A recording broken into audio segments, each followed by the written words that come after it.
পাশে অনেক স্টুডেন্ট আছে, ওনাদের সাথে কথা বলতে আসছি। তাহলে মঞ্চের উপরে চলে যান প্লিজ।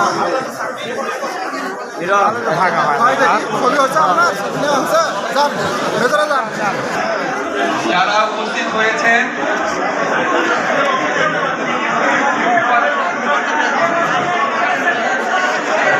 আচ্ছা, আপনারা যদি চুপ না করেন তাহলে আমি কথা বলতে পারবো, ঠিক না? চুপ করেন, আমি আমার বক্তব্য শুরু করছি, চুপ করেন।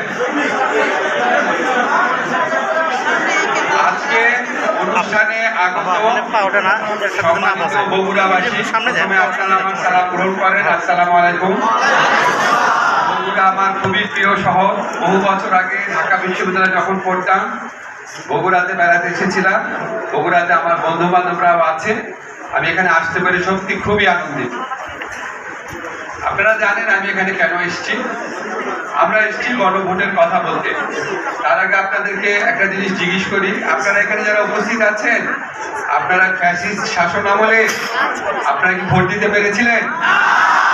নাই।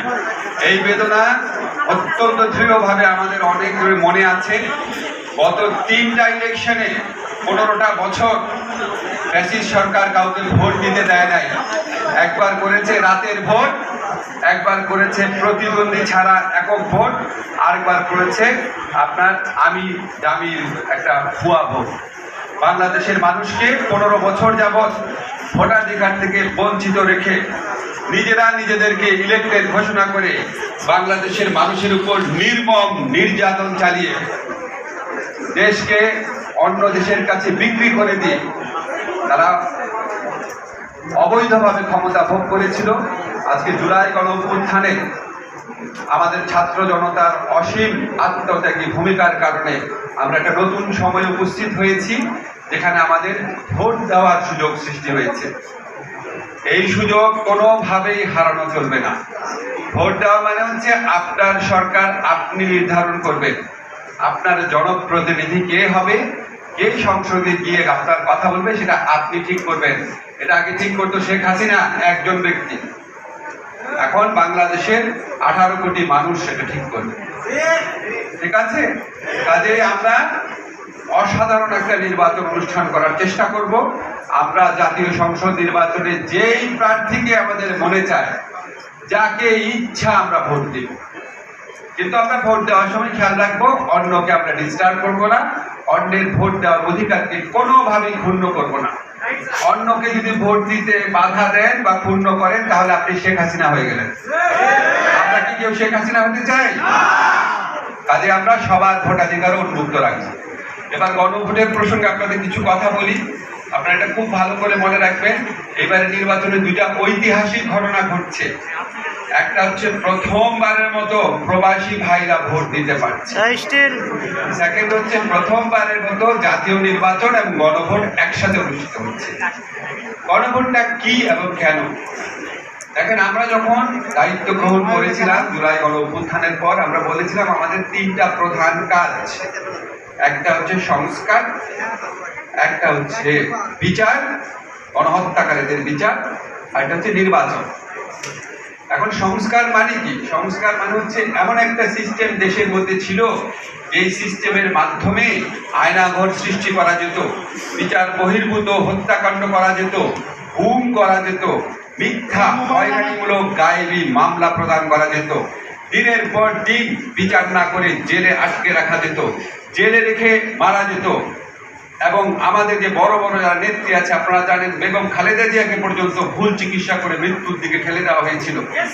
এই ধরনের ঘটনা বাংলাদেশে যেন না ঘটে, বাংলাদেশে যেন দুর্নীতি না হয়, বালিশের দাম যেন 12,000 টাকা না দেখায়, 10টা পদ্মা সেতু যেখানে করা যায় সেই টাকা দিয়ে যেন 2টা 3টা পদ্মা সেতু না বানায়, যাতে দেশের টাকা বিদেশে পাচার না হয়, যাতে বাংলাদেশ ব্যাংক লুট না হয়, যাতে ভারতের কাছে আমাদের নতজানু হয়ে থাকতে না হয়, এই সমস্ত জিনিস এনশিওর করার জন্য আমাদের দেশের আইন, নীতি এবং প্রতিষ্ঠানে অনেক কিছু পরিবর্তন প্রয়োজন ছিল।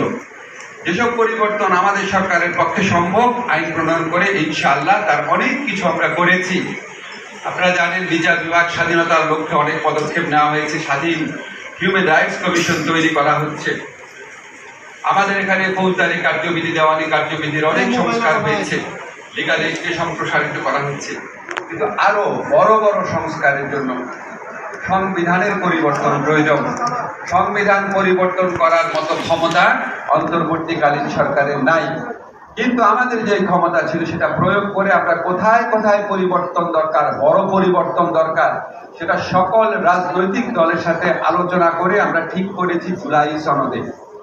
এখন রাজনৈতিক দলগুলা ঐক্যমত পোষণ করেছে, সরকারও চায়, কিন্তু জনগণের তো মতামত দেওয়া হয় নাই।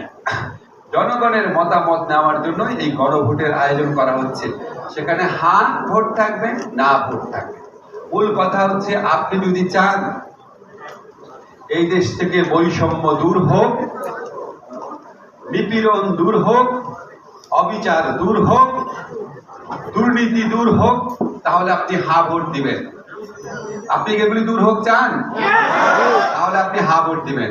আর আপনি যদি চান শেখ হাসিনার আমলের মতোই বাংলাদেশে দুর্নীতি চলুক, বৈষম্য চলুক, সরকারি দল একচ্ছত্রভাবে সকল ক্ষমতা ভোগ করুক, যখন ইচ্ছা সংবিধান পরিবর্তন করুক, বড় বড় খুনিকে একটা সরকার ক্ষমতায় এসে মাফ করে দেখ, এই সমস্ত অন্যায় অবিচারের যদি আপনি পক্ষে থাকেন, তাহলে আপনি না ভোট দিবেন। আমরা কি অন্যায় অবিচারের পক্ষে? কাজে আমরা এই দেশ থেকে দুর্নীতি, অনিয়ম, অবিচার, শোষণ, বৈষম্য দূর করার জন্য কি ভোট দিব? আবার জোরে বলে ভোট দিব। এটা কোনো দলের ম্যান্ডেট না, এটা বাংলাদেশের মানুষের ম্যান্ডেট। বাংলাদেশের মানুষ একটা নতুন বাংলাদেশে প্রবেশ করতে চায়। এটা দলের স্বার্থে গণভোট না, এটা দেশের স্বার্থে গণভোট। দেশের স্বার্থে দেখে আমরা নিজেরা বিভিন্ন জায়গায় ভ্রমণ করে, বিভিন্ন জায়গায় গিয়ে মানুষকে বোঝানোর চেষ্টা করছি।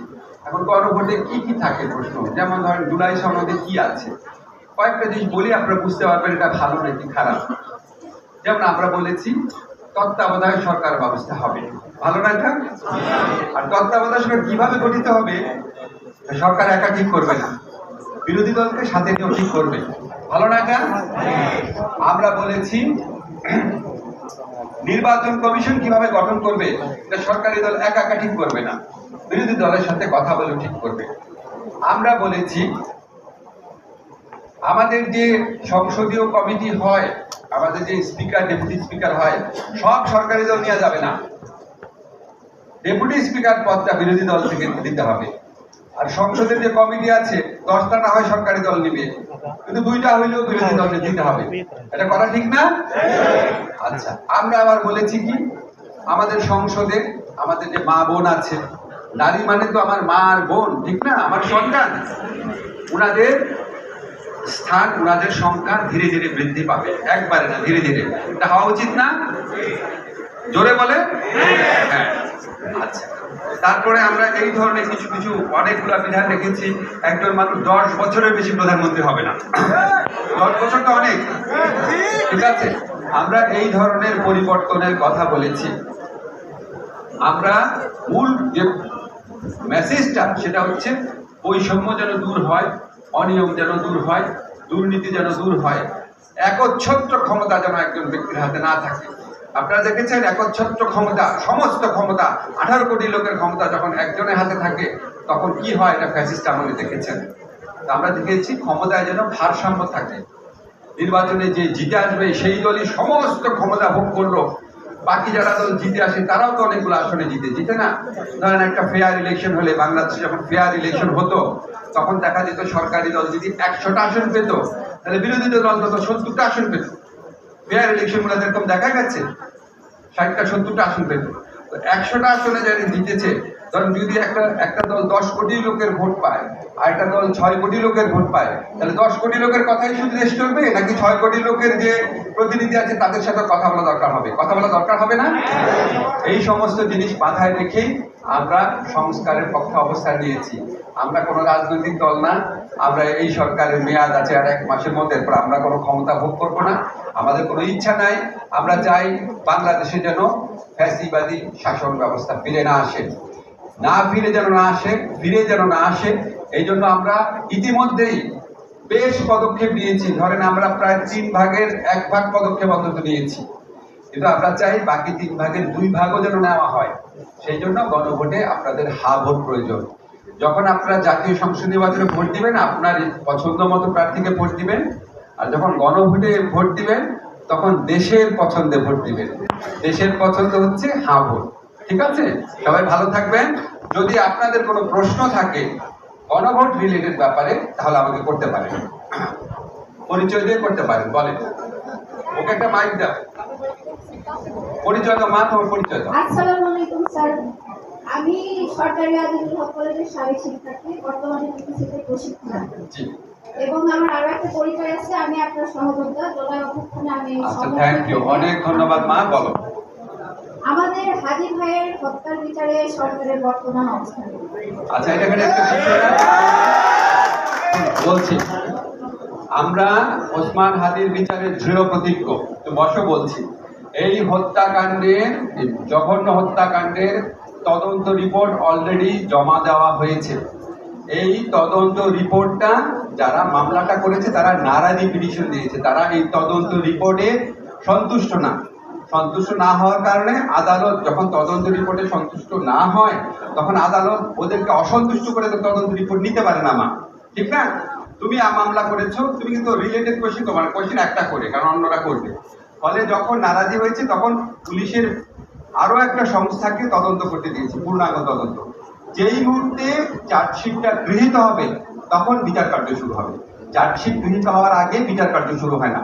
চার্জশিটটা যখন গৃহীত হবে, যখন বাদীরা তোমার এই আবেদন, এই চার্জশিটের সাথে একমত হবে, তারপর বিচার কার্যে বিন্দু মাত্র কালক্ষেপণ করা হবে না। তোমাদেরকে কথা দিয়ে গেলাম।